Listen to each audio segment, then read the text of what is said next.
Hello dear student, देखो ध्यान से। कम स्पेस में हमें सोल्यूशन करना होगा एग्जाम में भी। तो कोरिस्पॉन्डिंग आप समझें, उसी हिसाब से स्टेप को स्किप करते जाएं। देखो ध्यान से, क्या बोला है क्वेश्चन। एफ ऑफ एक्स दिया है, पीस वाइज फंक्शन है, ऐसा दिया है, एक्स निगेटिव पे ये एक्स पॉजिटिव पे ये। और ऐसे ही जी एक्स भी दिया है, एक्स निगेटिव पे ये एक्स पॉजिटिव पे ये। तो पूछा है number of point where the function is discontinuous. मतलब जी ऑफ एफ एक्स की बात करी है, तो देखो सबसे पहले क्रिटिकल पॉइंट आइडेंटिफाई करो।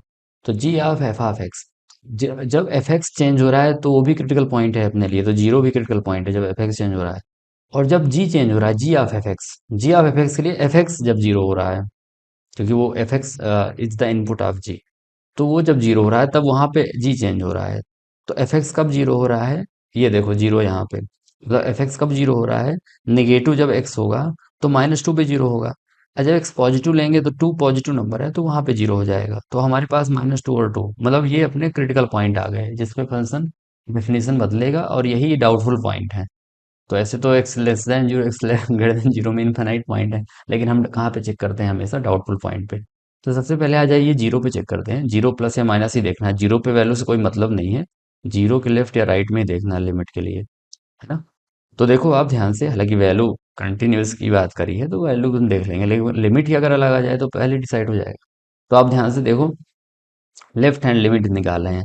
तो जब जीरो से मैं कम लूंगा तो एफ तो मेरा फिक्स क्या आएगा, एक्स क्यूब प्लस एट, क्योंकि जीरो से कम के लिए तो यही डिफाइंड है। तो जी के अंदर चला गया। अब जब आप जीरो से थोड़ा कम डाल रहे हो आप यहाँ पर, तो ये नेगेटिव आएगा। मतलब जीरो, लेकिन जीरो क्यूब जीरो ही हो जाएगा, तो एट आ गया। मतलब जीरो से कम तो ये नेगेटिव है क्यूब में, लेकिन प्लस एट है ना। तो पॉजिटिव बन गया, यानी जी एट। जी एट की वैल्यू, तो जी एट मुझे मिलेगा पॉजिटिव, क्योंकि जी के अंदर एट गया तो यहाँ पे पॉजिटिव, तो eight plus four twelve, twelve power one point two आ गया। तो ऐसे आपको समझ में आ गया कि ये आ गई left hand limit. Right hand limit देखो कैसे आई। जब हमने क्या डाला, जीरो से थोड़ा सा ज्यादा डाला, जीरो प्लस। तो जीरो प्लस पे, यहाँ पे देखें आप, तो जीरो प्लस पे क्या होगा। जीरो प्लस पे जो फंक्शन है वो तो ये है जो मैंने यहाँ पे लिख दिया जीरो प्लस के लिए, राइट। तो जब हमने जीरो प्लस डाला तो ये फंक्शन हमने एज इट इज लिख दिया, बिकॉज एफ एक्स तो यही है।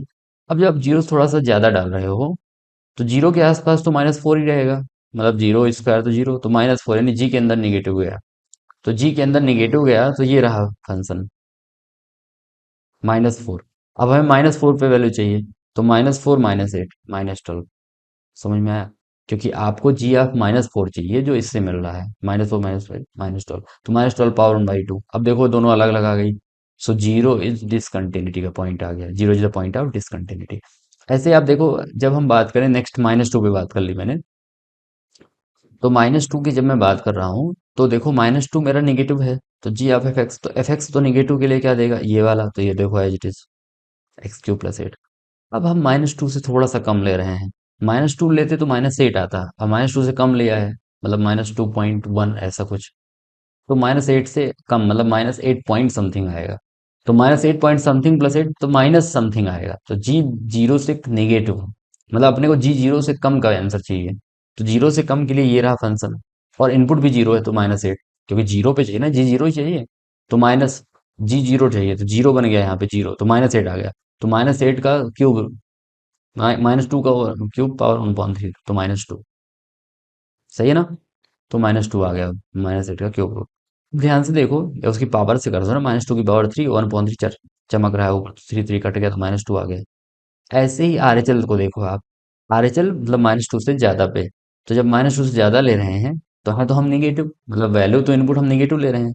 तो निगेटिव के लिए एफ तो कैसे खुलेगा, जी ऑफ एफ एक्स की बात हो रही है, फोकस रहना।